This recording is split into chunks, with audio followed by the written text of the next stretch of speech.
2019లో Headingley వేదికగా జరిగిన యాసెస్ test match cricket చరిత్రలోనే అత్యంత ఉత్కంఠభరితమైన పోరాటాల్లో ఒకటి. 359 పరుగుల భారీ లక్ష్యంతో బరిలోకి దిగిన ఇంగ్లాండ్ జట్టు ఒకానొక దశలో 286 పరుగులకే 9 వికెట్లు కోల్పోయి ఓటమి అంచున నిలిచింది. విజయానికి ఇంకా 73 పరుగులు కావాలి. చేతిలో ఉన్నది కేవలం 1 వికెట్ మాత్రమే. ఆ సమయంలో బెన్ స్టోక్స్ చూపిన అసాధారణ పోరాటం యావత్ క్రికెట్ ప్రపంచాన్ని ఆశ్చర్యపరిచింది. బెన్ స్టోక్స్ ఆడిన ఆ 135 పరుగుల ఇన్నింగ్స్ ఒక మిరాకిల్ అని చెప్పవచ్చు.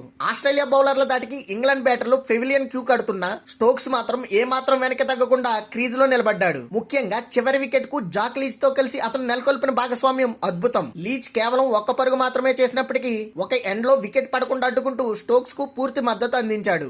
ఆఖరి గంటలో మైదానంలో హై డ్రామా నెలకొంది. స్టోక్స్ సిక్సర్లు ఫోర్లతో విరుచుకుపడుతుంటే ఆస్ట్రేలియా ఆటగాల్లో ఒత్తిడి పెరిగిపోయింది. ఒకానొక దశలో నాథన్ లైన్ రన్అట్ చేసే అవకాశాన్ని చేజార్చడం, ఎంపైర్ తప్పుడు నిర్ణయం వంటివి మ్యాచ్ ను మరింత ఉత్కంఠగా మార్చాయి. స్టోక్స్ కొట్టిన రివర్స్ స్వీప్ సిక్సర్లు మరియు బౌండరీలు స్టేడియంలోని ప్రేక్షకులకు ఉర్రూతలూగించాయి. చివరికి ప్యాట్ కమిన్స్ బౌలింగ్ లో స్టోక్స్ విన్నింగ్ బౌండరీ కొట్టగానే హెడింగ్లీ స్టేడియం హోరెత్తిపోయింది. 1 వికెట్ తేడాతో ఇంగ్లాండ్ సాధించిన ఈ విజయం యాసెస్ చరిత్రలోనే గొప్ప మలుపుగా నిలిచింది. జాక్ లీచ్ తన కళ్లద్దాలను తుడుచుకుంటూ క్రీజ్ లో నిలబడడం, స్టోక్స్ ఆవేశంగా గాలిలో పిడికిలి బిగించి సంబరాలు చేసుకోవడం క్రికెట్ అభిమానుల గుండెల్లో చిరస్థాయిగా నిలిచిపోయే దృశ్యాలు.